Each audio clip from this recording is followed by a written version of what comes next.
Look, teamwork may make the dream work, but if you've ever been on a team that doesn't work well together, you know it's a nightmare. And the difference between a dream and a nightmare comes down to team culture.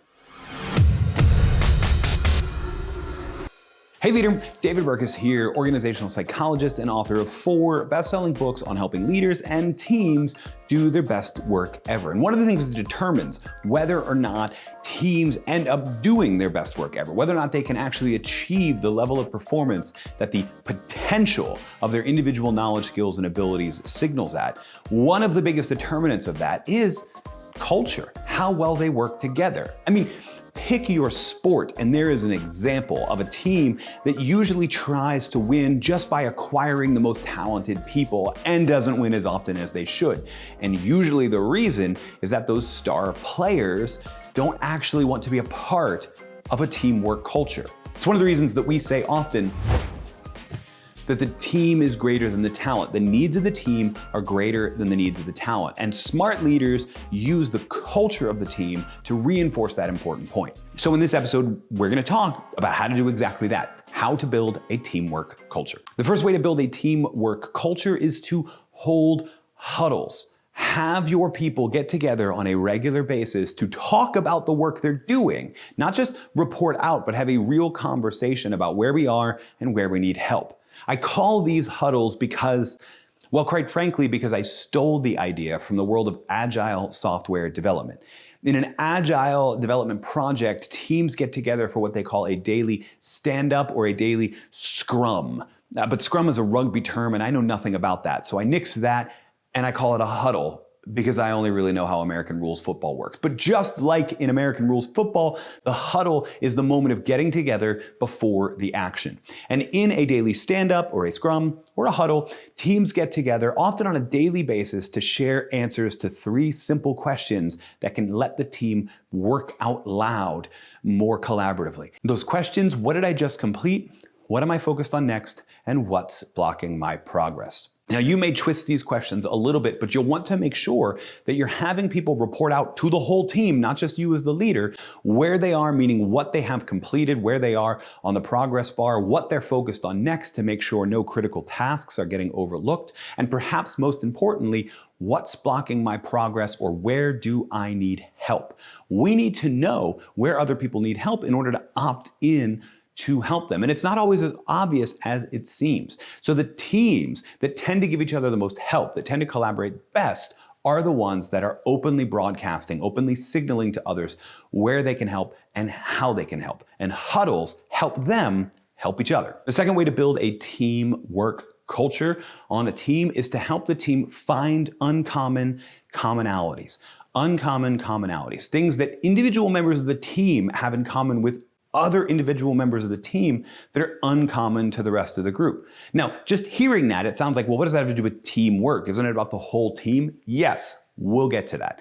Uncommon commonalities, things from your personal life, your habits, your hobbies, your background, your experiences, those things that are unique to you and that you might have in common, 1 or 2 of them with another person on the team. These are how friendships form. These are the beginning of bonds. These are the beginning of increased socialization on a team outside of work. And we know that individuals and teams who have a higher level of friendships at work perform better. Individuals who can report that they have a best friend at work are more engaged, more productive. They have longer tenures. Interestingly enough, they may be a little bit more stressed because sometimes people bring the personal into work with them, but we still know that all of the gains in positive culture outweigh even that negative one of stress. And it all begins with uncommon commonalities. Now, you can help your team find those uncommon commonalities by, well, doing nothing. Yeah, I mean it, by finding time in the team's calendar to just do nothing at all. That might mean having coffee together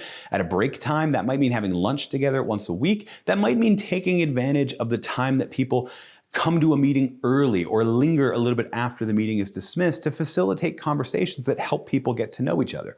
Now, it doesn't have to be nothing. It can also be something like a very structured icebreaker that helps people self-disclose to the level that they're comfortable. You know your team best and know which lever you have to pull to start facilitating those uncommon commonalities. When you help people find uncommon commonalities on a team, you'll find that they're better friends with each other as well. Now, the third way to build a teamwork culture on a team, that sounds weird, is to get vulnerable. Yeah, I'm being vulnerable right in that moment, saying that I don't really trust how that turned out. Why? Well, because we know from the research that vulnerability is the beginning of trust, quite frankly. We know that trust isn't given and trust isn't earned, especially on a team, it's reciprocated. The cycle of trust can be a positive virtuous cycle or a negative vicious cycle, but it starts with one person signaling that they trust the other people on the team.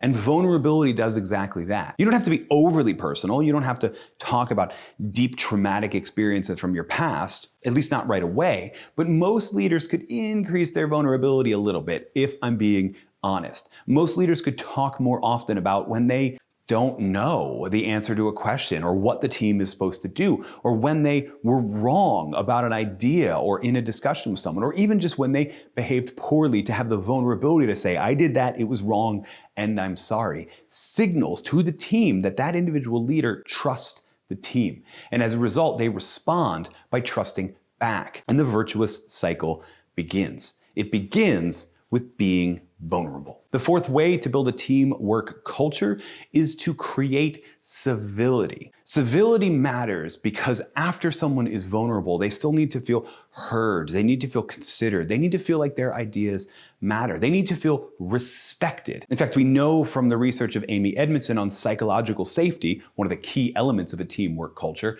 that psychological safety is trust and respect. Two sides of the same coin, two actions that have to happen in that moment of vulnerability. It's not enough to just reach out and be vulnerable and signal to the team that I trust you because I'm saying this. You also need to feel heard. You need to feel respected afterwards. And civil behavior, especially with people who disagree with you, taking the time to hear them, consider them, know that their opinions are valid, and then have a task-focused conflict that doesn't devolve into personality differences, that, more than anything else, signals how much you respect the individuals you even disagree with. We also know from the research on civility that the number one reason teams report not behaving civilly is that they have a leader who doesn't model the way. So model the way on civility, demonstrate that you respect your team, demonstrate that you trust them, and you'll find your team has a greater level of psychological safety and a greater level of teamwork as a result. And the fifth and final way to build a teamwork culture is to reinforce purpose on your team. We know that individuals want to do work that matters for sure, but we also know from the research that superordinate goals that are so big and so important they require interdependence, are one of the things that bonds teams together the fastest. And the easiest place to look for a superordinate goal for your team is in your organization or your team's purpose. Unfortunately, a lot of organizations do purpose poorly and it can cause problems. That's a lot of alliteration there, purpose, poorly, problems. What I mean by that is that a lot of organizations look to their mission statement, which says blah, blah, blah, shareholder value, blah, blah, blah, disruption, blah, blah, blah, growth and innovation. It's really hard to tell stories about specific people who your team is helping through the work that they do. So it may need you as a team leader to take purpose down from a grandiose why and move it into a specific and focused who, so your team knows who is served by the work that they're doing. And as a result, they're more likely to see that service as a superordinate goal that brings them together, makes them feel more engaged, and makes them feel more productive. Now, as you listen to these 5 ways to build a teamwork culture, you may be thinking, yeah, I've done 1 of these or 2 of these, but I haven't really seen that culture on my team. Or maybe you're thinking, yeah, we do a lot of these and our team works great, but we probably have some room to grow. Well, one of the reasons for that is that these are not mutually exclusive. These are steps that need to be done together. That doesn't mean they need to be done all at once, but we know that great teams have a clarity of roles and responsibilities, they have a sense of psychological safety, and they have a sense of purpose and meaning behind the work that they're doing. That means you as a leader are going to need to focus on all 3 elements across all 5 actions. The good news is that as you do, the team will start to take over. As you start to hold huddles, you'll build a habit where the team is keeping itself regularly informed with each other and you can step back. As you build trust and civility on your team, that psychological safety will turn into a virtuous cycle and you may be able to refocus on purpose or back on something like Huddles and Clarity. Your team will start to grow in this area, allowing you to focus on the next one and then the next one. And when you do, your team culture will continue to grow. It will continue to improve, and so will their performance, until eventually you find yourself leading a team of people who are able to do their best work ever. Oh, and one more thing. That trust on a team, that sense of psychological safety, it's usually where teams struggle the most. So if that's you, you're gonna wanna check out this video here on how to build trust on a team. I trust you're gonna find a few important hints right there.